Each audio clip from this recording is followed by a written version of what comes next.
이 금요기도에 오신 성도 여러분 환영하고 반갑습니다. 계속해서 이 기도를 주제로 이 금요기도회 말씀을 나누고 있죠.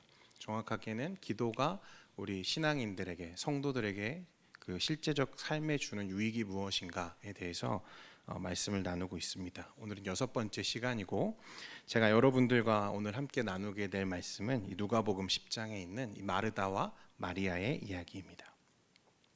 먼저 말씀은 이렇게 시작을 하죠. 38절에 보니까 그들이 길 갈 때에 예수께서 한 마을에 들어가심에 마르다라 이름하는 한 여자가 자기 집으로 영접하더라.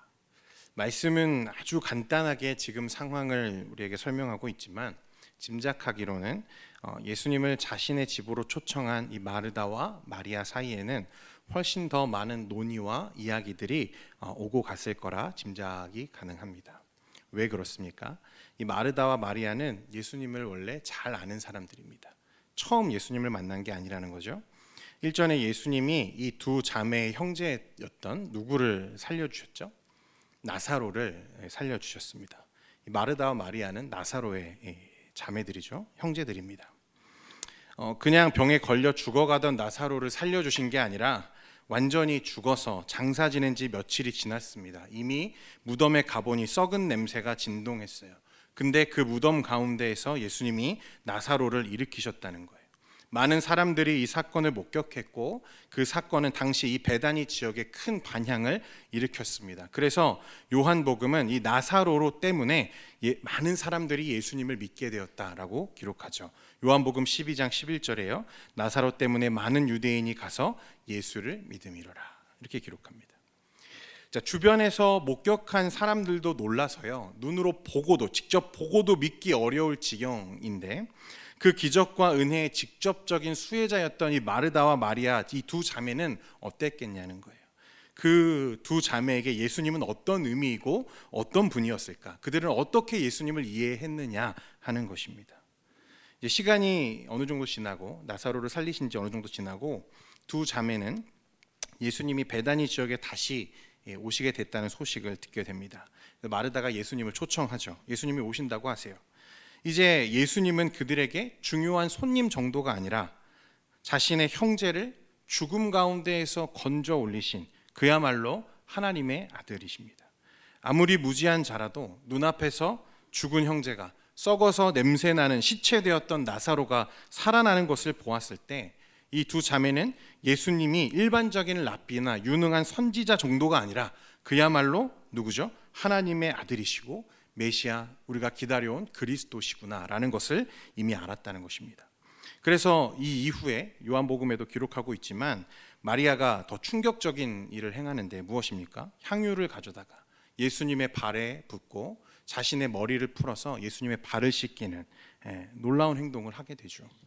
여러분, 그때 제자들이, 사실 이 여인이 남자들이 모여있는 곳에 간 것도 사실은 지적받을 만한 일이고, 당시 문화에서 머리를 푼다라고 하는 것은, 남자 앞에서 머리를 푼다는 것은 창녀들이 하는 일입니다. 그런데 이 마리아가 예수님 앞에서 머리를 풀어서 예수님의 발을 씻겨요.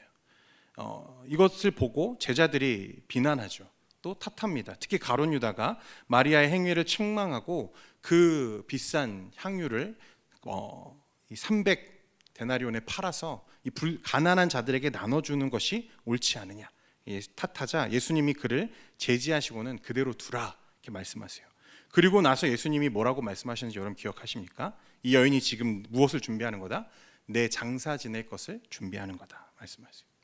이것으로 볼 때 이 마리아는요, 정확하게는 아닐지라도 예수님이 누구신지, 그리고 예수님이 앞으로 메시아로서, 그리스도로서 감당하셔야 되는 이 대속의 십자가 사건을 어느 정도는 염두에 두고 있었을 거라는 것을 우리가 알 수 있어요. 그러니까 이 두 자매는 이제 누가 자신의 집에 오신다는 거예요? 귀한 손님 정도가 아니라 그야말로 나의 주인이, 주님께서 우리 집에 오시는 거예요. 얼마나 기뻤을까요? 여러분, 이 소식을 듣고 자매들은 어떤 이야기들을 서로 했을까요? 아마 모든 수단을 동원해서 자신들이 할 수 있는 모든 것을 가용해서 예수님께 제공할 수 있는 최선의 대접을 해드리고 싶었을 것입니다. 그렇지 않아요? 여러분들도 집에 손님이 오신다고 하면 어떻게 하시나요? 여러분, 평소에 잘 하지 않던 청소를 시작하시죠. 구석구석 막 청소를 하기 시작하고. 왜 그렇습니까? 엄청 신경 쓰이거든요. 손님이 집에 온다는 것은 보통 일이 아니에요. 그래서 저도 제 아내랑 손님을 몇 번 집에 초대해 보면 그때 비로소 집이 온전한 모습을 찾기 시작합니다. 그래서 아내에게 뭐라고 얘기하냐면, 야, 매주 손님이 오면 우리 집이 계속 이렇게 깨끗할 텐데, 그런 이야기들을 하는 거죠. 또 여러분들은 어떻게 하시겠습니까? 우리 권사님들 평소에는 아까워서 사용하지도 못하시는 귀한 그릇들 있죠. 남편에게는 그냥 평범한 그릇을 내놓지만 귀한 손님이 오실 때에는 어떤 그릇을 꺼내 내놓죠? 제일 좋은 거, 제일 좋은 집기들을 꺼내서 닦고 비로소 그날 이 빛을 보기 시작하는 거죠. 또 평소에 자신 있었던 음식들, 이것만큼은 내가 대한민국에서 최고다라고 하는 것들을 여러분들 구상하고 계획을 하지 않으시겠습니까? 이미 예수님이 오시기 전부터 이 두 자매는 충분히 이런 것들에 대해서 논의했을 거예요. 예수님이 무엇을 좋아하실까? 무엇을 내놓으면 예수님이 이것을 잘 드실까? 아마 고민하면서 계획들을 세웠을 것입니다. 그런데 여러분, 이것뿐만이 아니에요. 예수님을 집으로 초청한다고 하는 것은요, 이 정도의 일이 아닙니다. 간단한 일이 아니죠. 왜 그렇습니까? 여러분, 예수님을 초청하면요, 우리가 마트에 가서 우유를 사면 꼭 사은품으로 붙어있는 요구르트가 달려있죠. 예수님을 초청하면 예수님과 꼭 이 세트로 딸려오는 무리의 사람들이 있어요. 누구죠? 제자들입니다. 기본 단위가 몇 명입니까? 12명이라는 거예요. 우르르 오는 거죠. 최소 단위가 12명이에요. 그리고 당시 예수님은 유명 인사잖아요. 그래서 예수님이 오셨다는 소문이 나면요, 일단 그 지역에 있는 모든 병자들이 예수님을 찾아 몰려듭니다. 그리고 아마 그 지역의 유지들도 예수님을 만나기 위해서 그 자리에 왔을 거예요. 어떤 모습이 연상되시나요? 거의 마을 잔치가 벌어지는 거예요. 그래서 요한복음에도 보면요, 예수님이 이 베다니 지역에 다시 오셨을 때 마을에 잔치가 벌어졌다, 이렇게 기록하고 있습니다. 그럼에도 이렇게 큰 일을 치러야 함에도 두 자매는 기쁨으로 이 날을 기다렸겠죠. 주님이시니까. 서로 대화를 막 이어갔을 거예요.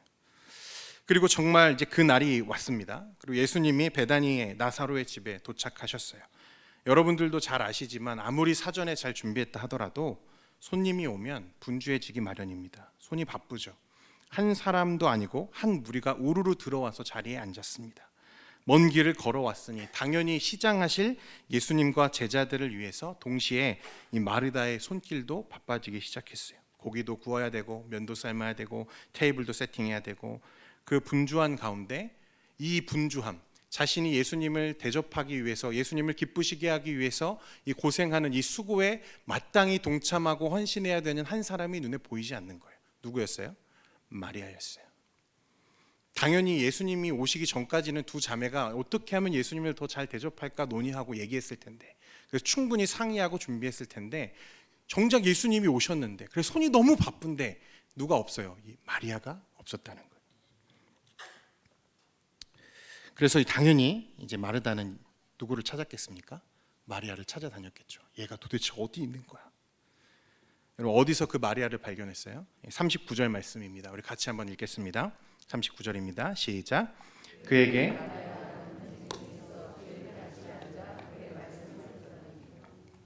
마르다가 분주하게 주방을 오가면서 일하는 동안 이 눈치 없는 동생 마리아는 어디에 있어요?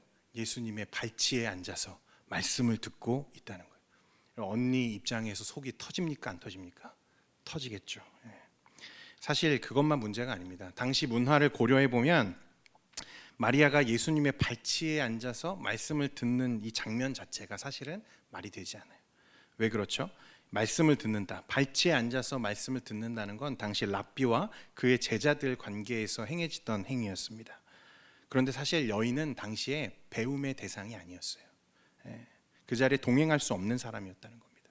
그런데 이 마리아가 예수님의 발치에 앉아서 마치 랍비와 제자가 그 얘기를 주고받는 것처럼 마리아가 그 자리에 동행하는데, 더 놀라운 것은 예수님이 그 마리아의 동행을 허락해 주고 계시다는 거예요.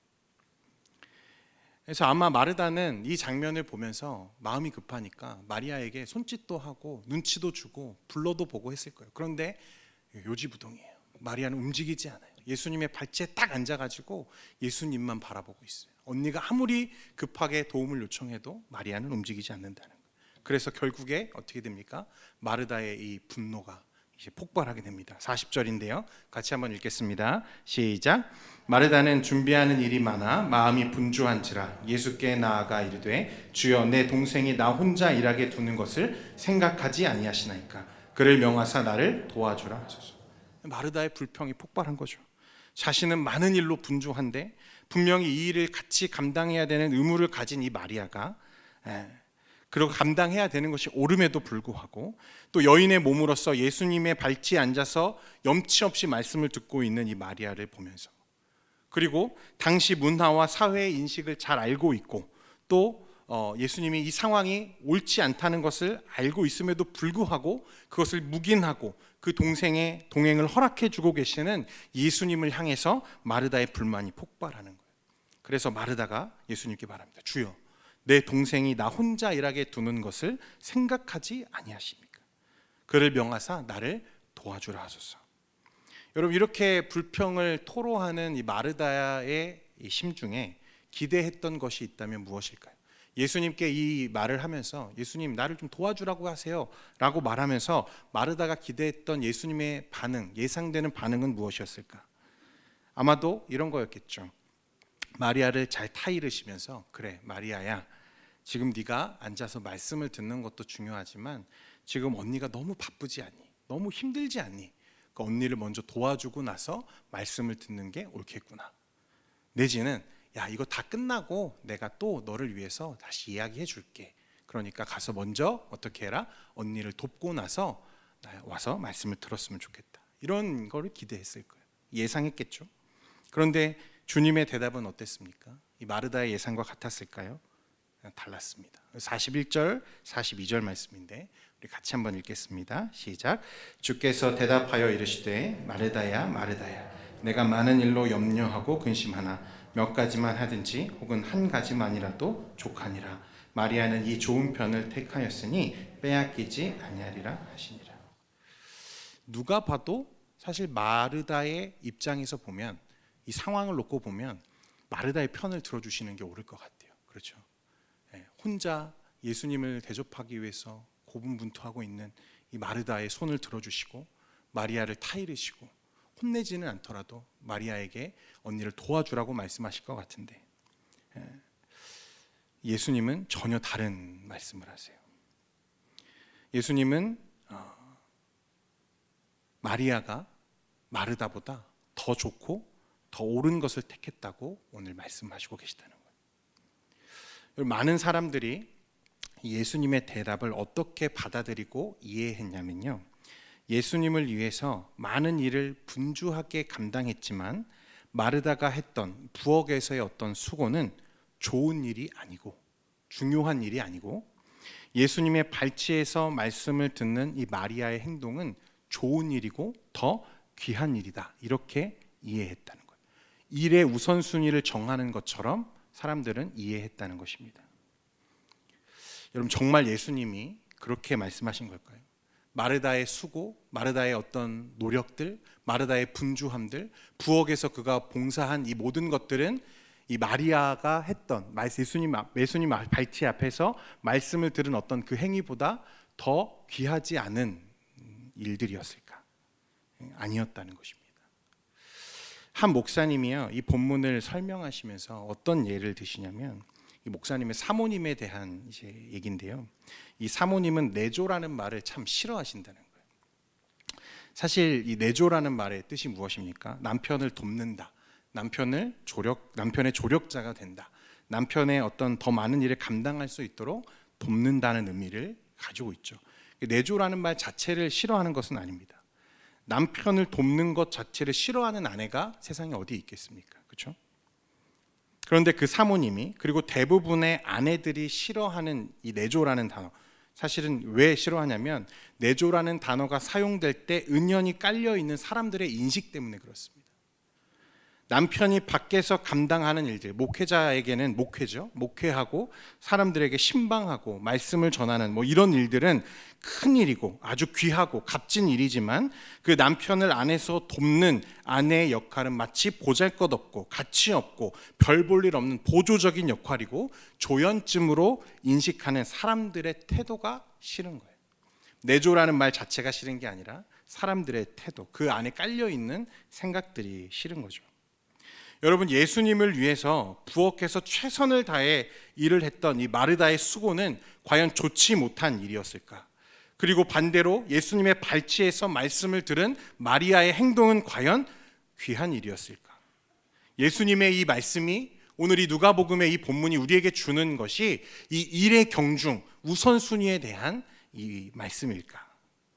그렇다고 한다면 여러분, 교회에서 식당 봉사하는 일은 하찮고 별 볼 일 없는 일이고 소그룹을 인도하고 말씀을 가르치는 교사의 직분은 귀한 겁니다. 주차장에서 매연을 들이마시며 봉사하는 주차 봉사팀은 하찮은 일을 하는 거고 강단에서 설교하는 목사의 헌신은 귀하고 값진 일이 되는 거죠. 여러분, 결코 그렇지 않다는 것입니다. 그리스도를 기쁘시게 하려는 그리스도를 위한 마르다와 마리아의 시작은 사실 어땠습니까? 같은 마음이었어요. 똑같이 예수님을 기다렸고 예수님을 기쁘시게 해드려야겠다, 설레는 마음으로 기다렸습니다. 그런데 예수님이 집에 오시고 두 자매의 선택이 달라졌어요. 모든 분주한 일, 바쁜 일을 제쳐두고 마리아는 염치 없지만 언니의 시선이 따갑지만 그래서 언니가 자꾸 자기에게 눈총 주는 것도 알고 있지만 그는 예수님의 발치에 앉았습니다. 언니가 아무리 불러도 언니가 아무리 눈치를 줘도 마리아는 계속해서 누구만 바라보고 있어요? 예수님만 바라보고 있어요. 그런데 마르다는 어떤가요? 예수님을 잘 대접해야겠다, 예수님께 좋은 음식을 해드려야지, 귀한 마음을 가지고 시작했습니다. 그런데 분주해졌어요. 그리고 이내 아무도 자신을 도와주지 않고 혼자 외롭게 그 시간을 고군분투하는 시간이 길어지자 그의 시선이 처음에는 예수님을 향해 있던 시선이 점점 누구를 찾기 시작했습니까? 마리아를 찾기 시작했다는 거예요. 마리아가 어디 있지? 마리아가 어디 있지? 지금 예수님과 마르다의 이 시선의 사이에 누가 끼어들었어요? 마리아가 지금 끼어들었습니다. 그리고 그 마리아 때문에 마르다의 마음이 분노하기 시작하고 불평을 터뜨리기 시작했다는 거예요. 여러분, 교회를 떠나는 많은 사람들이 있는데요, 대부분의 사람들은요 사실 주님께 실망해서 교회를 떠나지 않습니다. 누구에게 실망해서 교회를 떠날까요? 사람에게 실망해서 떠납니다.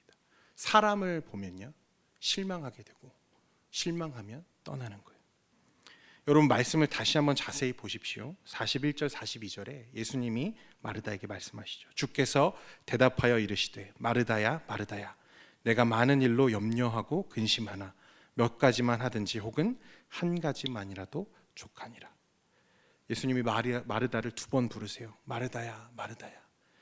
이 두 번 부르시는 것은요 부드러운 다독거림입니다. 예수님은 마르다를 책망하지 않으셨어요. 마르다야, 네가 선택한 건 틀렸어. 마르다야, 네가 한 헌신은 귀하지 않아. 예수님이 그렇게 평가하지 않으셨다는 거예요. 한 가지면 좋게. 예수님을 위해서, 예수님을 기쁘시게 하기 위해 시작한 마르다의 수고와 분주함이 결국 예수님을 향해 있던 그의 시선과 중심을 무너뜨리고 이내 다른 것이 지금 그 자리에 들어와 있는 것을 보시면서 예수님은 마르다에게 말씀하시는 거예요. 한 가지면 좋게, 한 가지면. 그 한 가지가 뭐였을까요, 여러분? 주님이시죠. 주님. 예수님은 지금 하고 있는 일의 경중이나 우선순위를 우리에게 말씀하시는 게 아니라 그의 시선과 마음이 향하는 관계의 우선순위를 우리에게 보여주시는 것입니다. 여러분, 이런 누가의 메시지는요 바로 직전에 기록된 한 사건을 통해서 더 분명하게 드러납니다. 마르다와 마리아의 사건을 기록하기 전에 저자 누가는요 예수님과 한 율법 교사의 논쟁을 기록합니다. 여러분들도 잘 아시는 이 선한 사마리아인의 비유가 여기에 등장합니다. 누가복음 10장 25절 말씀인데요, 우리 같이 한번 읽겠습니다. 시작. 어떤 율법 교사가 일어나 예수를 시험하여 이르되 선생님, 내가 무엇을 하여야 영생을 얻으리이까? 이 율법 교사는요 예수님을 시험하려고 처음부터 시험하려고 질문을 던졌습니다. 내가 무슨 일을 더 행하면 영생을 얻을 수 있습니까? 율법 교사라는 것은요, 그가 율법을 잘 안다는 거죠. 정통하다는 거예요. 율법을 행하는 일에 아주 능숙한 사람이라는 것을 말합니다. 그래서 율법을 행하는 것이라면 누구보다 자신 있는 사람인 거죠. 그런데 그가 예수님을 시험하기 위해서 무엇을 행하면 영생을 얻을 수 있느냐 질문을 했습니다. 여기서 이 율법 교사의 철학, 율법 교사의 신앙, 모든 것이 드러나죠. 그는 무엇이 제일 중요한 사람이에요? 행위가 제일 중요한 사람이에요. 여기에는 저희가 깔려 있습니다. 자신이 보기에 율법에 탁월한 자신의 기준에서 볼 때 예수님은 어떤 분이십니까? 기준도 없고 경계도 없고 저 부정하다고 여겨지는 세리와 창기들과 함께 먹고 마시는 예수님을 볼 때 율법적으로 문제가 아주 많은 사람이 예수님이었어요. 적어도 그 율법 교사의 눈에는 그런 거죠. 그래서 그 질문에는요, 예수님의 행위, 예수님의 행동에 대해서 조롱하고 비아냥대는 상당히 악의적인 저희가 지금 깔려 있는 것입니다. 예수님은 그 중심을 곧 파악하셨어요. 그리고 그에게 되물으세요. 말씀은 뭐라고 기록하고 너는 뭐라고 읽느냐? 그랬더니 그가 27절에 이렇게 대답합니다. 대답하여 이르되 내 마음을 다하며 목숨을 다하며 힘을 다하며 뜻을 다하여 주 너의 하나님을 사랑하고 또한 내 이웃을 내 자신같이 사랑하라 하였나이다. 아주 자신 있게 율법의 한 말씀을 이야기하는 거죠. 예수님은 그의 말씀에 동의해 주시고요, 이렇게 말씀하세요. 28절 말씀인데요, 우리 같이 한번 보겠습니다. 시작. 예수께서 이르시되 내 대답이 옳도다. 이를 행하라. 그러면 살리라 하시오. 이 질문한 율법 교사의 질문에도 저희가 깔려 있지만, 악의적인 저희지만 예수님의 대답에도 아주 예리한 핵심이 지금 깔려 있습니다. 지금 저 사람은, 율법 교사는 자신이 충분히 행하고 있다고 믿고 있잖아요. 그죠? 자신이 너무 넘쳐요. 나는 잘 행하고 있어. 잘 지키고 있어. 율법적으로 완전해. 라고 믿는 거죠. 그런데 예수님은 그 사람에게 결여되어 있는 한 가지를 예리하게 끄집어내시는데 그것이 바로 사랑이었다는 거예요. 하나님 사랑, 이웃 사랑입니다. 사랑. 이 사람은 율법을 무엇으로 이해합니까? 행위로 이해해요. 그런데 예수님은 율법은 행위만 있는 것이 아니라 사랑도 있다고 지금 말씀하시는 거예요.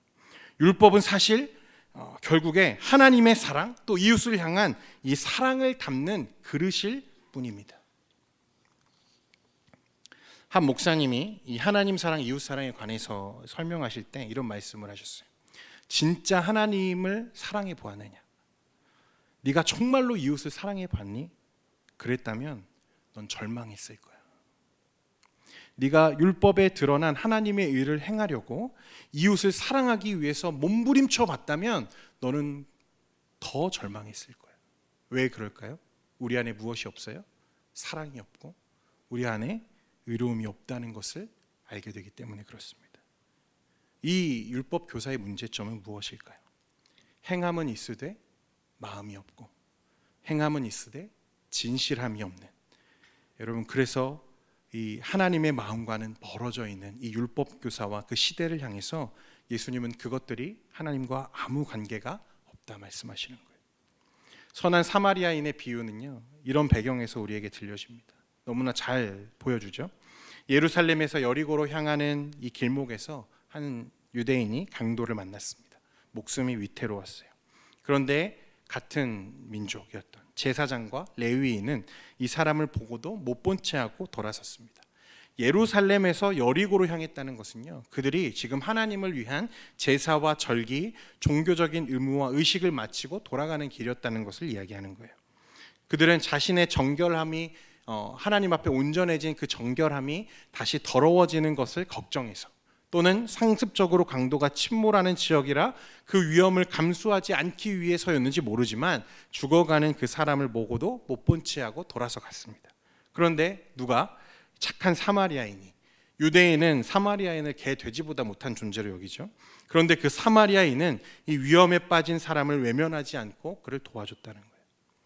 레위인과 제사장은 종교적으로, 의식적으로, 율법적으로 온전할지는 모르지만 그들에게는 하나님의 마음, 하나님의 사랑은 결여되어 있고, 반대로 사마리아인에게는 종교적인 의식은 없고 율법적인 의는 없고 그 안에는 무엇이 있을 뿐이에요? 사랑만 있다는 거예요. 예수님은 그에게 물으시죠. 과연 누가 너의 참 이웃이냐? 누가는 이 선한 사마리아인의 비유 뒤에 마르다와 마리아의 이야기를 기록합니다. 좀 의도적인 배열인 게 보이시죠? 예수님은 비난을 각오하고 사회적인 통념과 인식 또 여러 가지 요인들을 제쳐두고 그 중심에 계신 예수님을 놓치지 않기 위해서 예수님의 발치에 앉아서 예수님만 바라보고 있는 이 마리아와 예수님을 위해서 분주하게 너무나 바쁘게 수고하다가 정작 예수님을 놓쳐버린 이 마르다를 우리에게 보여주시는 거예요. 부엌에서 일하는 게 문제가 아닙니다. 많은 일을 하는 것도 문제가 되지 않습니다. 무엇이 문제입니까?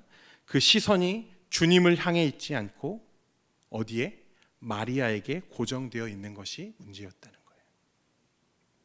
사랑하는 성도 여러분, 저는 이 말씀이 한국교회와 오늘 우리에게 큰 도전이 된다고 생각합니다. 여러분, 한국교회 전 세계적으로 유래를 찾아보기 어려운 큰 부흥을 경험했습니다. 여러분, 아마 교회사에 길이 남을 겁니다. 역사에 기록될 만한 현상들이었거든요. 그런데 유심히 자료들을 살펴보면요, 한국교회의 영광스러운 부흥의 시작은 또 부흥의 현장에는 늘 무엇이 있었냐면 기도가 있었습니다. 기도. 1907년에 일어났던 평양 대부흥 운동이 대표적이죠. 한 말씀 집회에서 시작되었던 이 회개의 기도와 또 고백 가운데 일어난 성령의 역사였습니다. 1980년대, 1990년대 역시 한국교회는 기도하는 교회였다는 거예요. 하나님이 은혜를 쏟아 부어 주셨어요. 그래서요, 교회가 막 부흥했습니다. 사람들이 막 구름대처럼 몰려들었어요. 한때는 한국교회의 성도가 전체 인구의 25%가 될 거다라고 예상했던 적도 있습니다. 성장하니까 어떻게 했습니까? 사람들이 몰려드니까 교회 건물도 멋지게 지었어요. 큰 공동체를 유지하기 위해서 좋은 시스템들을 연구했고 도입하기 시작했습니다. 성경 공부들, 그리고 소그룹 모임들, 여러 가지 모임들이 막 우후죽순 생겨났어요. 여러 가지 일들을 교회들이 가져와서 시작했습니다. 이 모든 것이 여러분 무엇을 위한 거였어요? 교회와 주님을 위한 것들이었어요. 하나님 나라를 위한 헌신이었다는 것입니다. 주님을 기쁘시게 하기 위해서 우리가 그 일들을 마다하지 않고 했습니다. 여기 있는 분들이 그 현장에 계셨죠. 그런데 오늘 돌이켜 보니까 교회의 시선이, 그리고 성도의 시선이, 목회자들의 시선이, 주님을 향한 우리의 마음이 왜 예전만 못하게 되었을까요?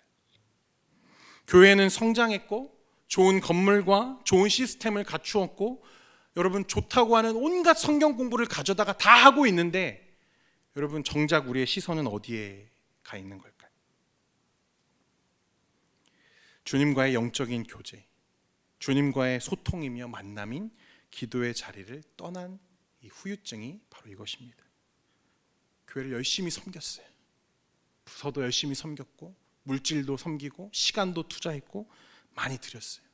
그런데 우리의 시선이 주님에게 있는 게 아니라 교회 건물에 있고 시스템에 있고 성경 공부와 사람에 고정되어 있는 동안 원래는 주님을 향해서 있었던 우리의 시선과 중심이 조금씩 자리를 벗어나기 시작했어요. 성도 여러분, 우리가 이 멋진 교회를 세운 이유가 무엇입니까? 우리가 성경 공부로 모이고 예배로 모이고 이 모든 분주한 헌신에 아낌없이 우리를 드리려고 했던 우리의 원래 목적이 무엇이었습니까? 여러분들이 여기서 영광 받으시려고 그렇게 하셨습니까? 아니었잖아요. 누구 때문이었어요? 주님 때문이었어요. 나를 죄에서 건져주시고 자녀 삼아주시고 나를 사랑한다 말씀하시는 주님을 위해서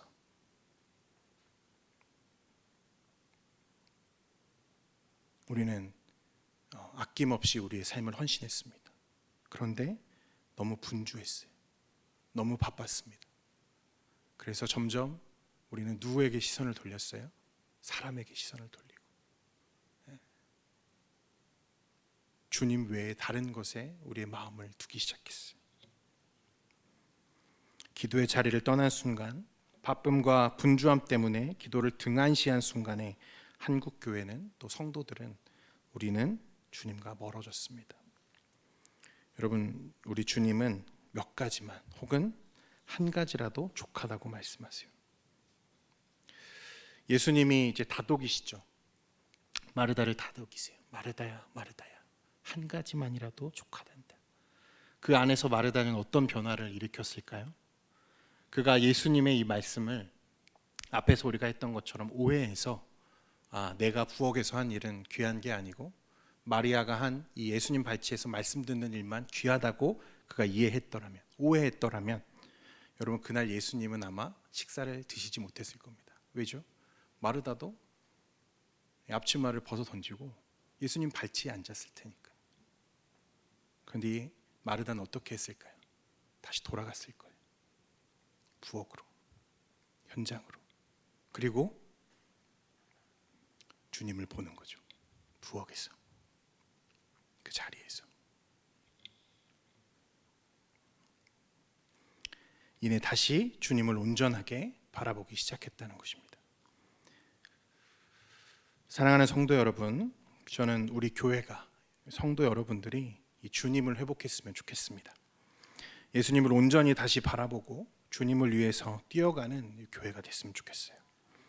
그러려면 어떻게 해야 될까요, 여러분? 이 기도를 회복해야 됩니다. 기도. 주님과 만나야 돼요. 일이 먼저가 아니라 관계가 먼저이기 때문에 그렇습니다. 기도가 우리 성도에게 주는 가장 큰 유익은 이 관계예요. 관계. 기도할 때 하나님이 우리에게 은혜를 주세요. 감당할 힘을 주신다는 것입니다. 사랑하는 성도 여러분, 그러므로 오늘 우리 안에 상실되었던 그리스도를 향한 시선과 마음으로 풍성해지는 우리 기도 시간 되기를 소원합니다. 기도하겠습니다. 거룩하신 하나님 아버지, 너무 분주해서 바빠서 주님을 바라보지 못하고 놓쳤던 마리아를 보게 되었던 마르다를 통해서 주님, 우리의 오늘 현실을 돌아봅니다. 한다고 했는데, 헌신한다고 했는데 주님을 기쁘시게 하고 싶었고 그것이 하나님의 나라를 세우는 일이라 믿고 뛰어왔는데 주님, 어느새 우리의 시선이 주님을 향해 있지 않음을 봅니다. 하나님, 오늘 우리의 안에 성령으로 말씀해 주시고 다시 우리의 시선을 돌이켜 주님, 하나님의 나라를 섬기며 또 주님을 바라보고 소망하는 우리 모두가 되게 하여 주옵소서. 우리의 기도가 살아나야 됩니다. 하나님, 기도의 자리로 우리 성도들을 불러주시고 주님, 기도하는 가운데 우리에게 은혜를 주시며 또 역사해 주셔서 하나님, 불꽃같이 일어났던 이 한국교회의 부흥운동이 다시 한번 우리 안에 회개의 운동과 또 성령의 운동으로 일어날 수 있도록 주님 역사해 주옵소서. 이 시간 기도할 때 우리 안에 주님 충만한 은혜를 더하시고 주님을 바라볼 수 있도록 우리를 인도해 주옵소서. 예수님의 이름으로 기도합니다. 아멘. 우리 함께